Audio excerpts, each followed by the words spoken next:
Last award for tonight is the Pericles Award. Pericles Award honors political leaders who have been advocates of peace and democracy in the Eastern Mediterranean and supporters of the issues that concern the Hellenes, the Hellenic American community. This year's award is being presented to the chairman of the U.S. House Foreign Affairs Committee, Congresswoman Ileana Ros-Lehtinen. Unfortunately, due to the budget crisis that they had in Washington, we got word only yesterday that the Congresswoman would not be able to attend our function.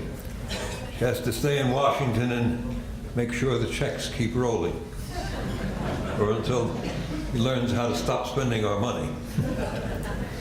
Mr. Mike Manatos will be accepting tonight's award on behalf of Congresswoman Ros-Lehtinen. Mike Manatos is a close friend of the American Hellenic Council and works on behalf of all Hellenes in Washington, D.C.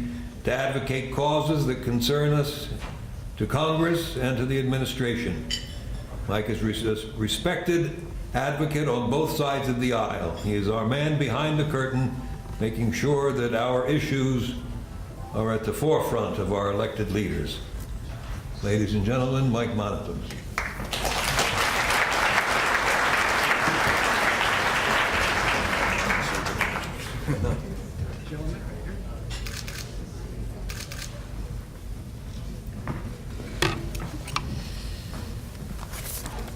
Thank you. And I should say, with regard to the Congresswoman not being here, we were literally emailing with her staff at about Washington time, 10:30, 11 o'clock last night to see if there's any way she could jump on a plane, and they had them voting up till midnight, so unfortunately it wasn't possible.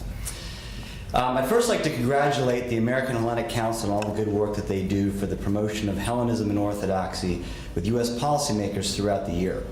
You are by far one of the most effective Greek-American organizations in the country. And congratulations on a wonderful, record-breaking 37th annual awards dinner this evening.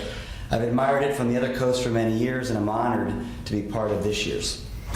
I'd particularly like to thank Council President Michael Galanikis and Dinner Chair and Board Member Kathy Tavaleris.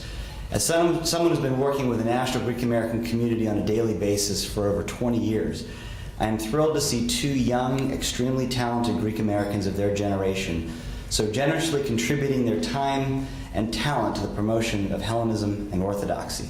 I hope they will inspire many more in their generation to follow their lead as we carry on the efforts of our parents and grandparents in this country. Thank you, Mike and Kathy, for your inspiration.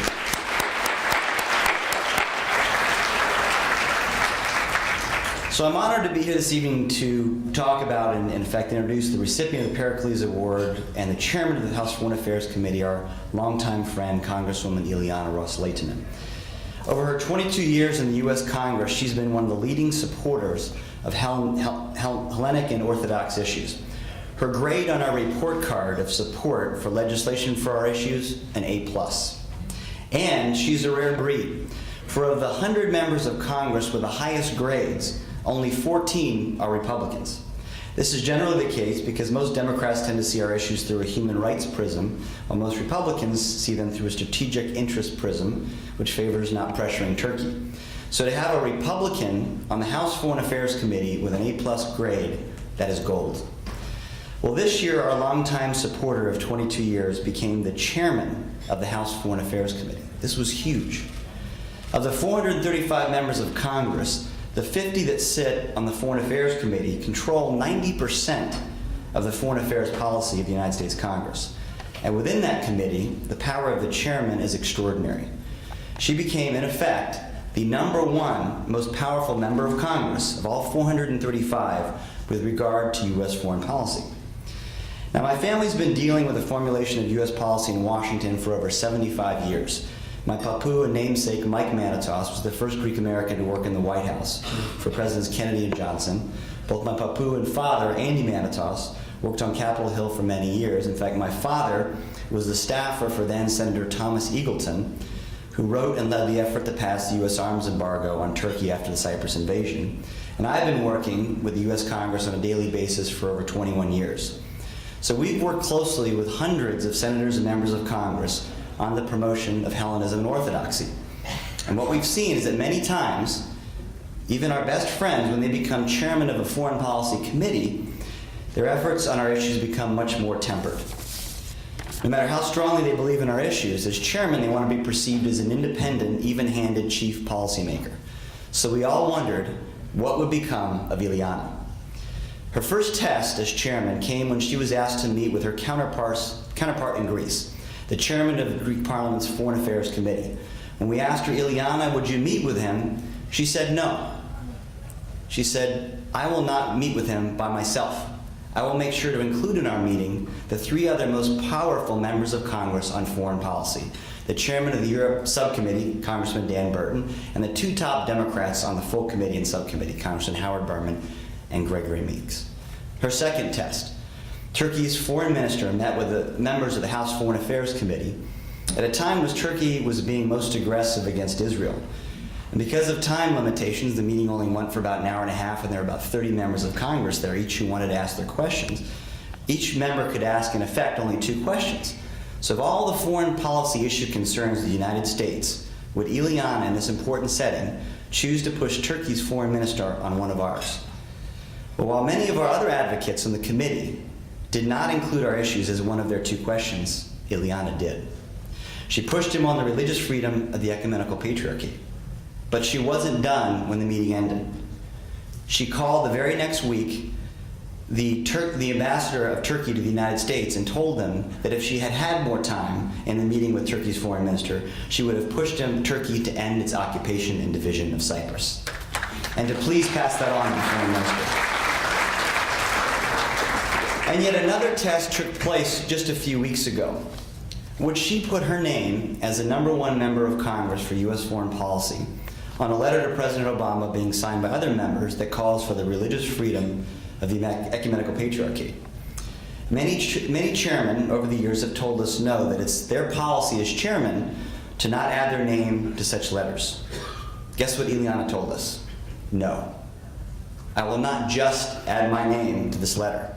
She said she would make this her letter and would join the other top Democrat on foreign policy, Congressman Berman, in securing other members of Congress to sign the Ros-Lehtinen Berman letter for the ecumenical patriarchy.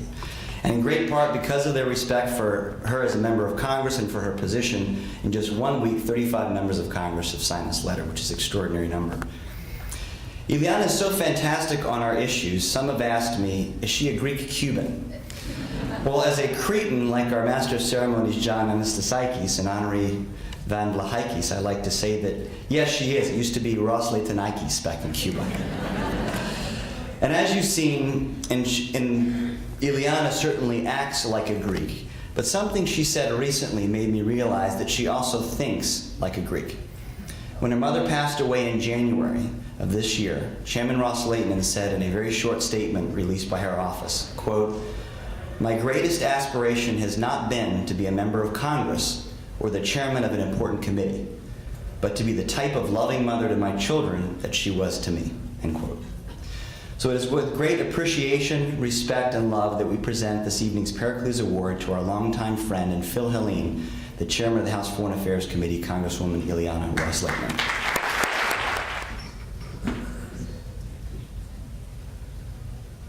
Thank you for honoring me with this meaningful award. I will continue to work to support the reunification efforts on Cyprus and to call for the immediate withdrawal of Turkish military troops from the country. In addition, I will continue to raise with the Turkish government the need for the immediate removal of its restrictive policies that inhibit the ecumenical patriarchate from conducting essential religious functions. In fact, I authored and am currently circulating for co-signers a letter to President Obama urging him to press the Turkish government to reform those policies. It is my hope that such an appeal would result in the full restoration of religious freedoms for the ecumenical patriarchate. Finally, I believe that the historic friendship between Greece and the United States is incredibly significant and valuable for both of our countries.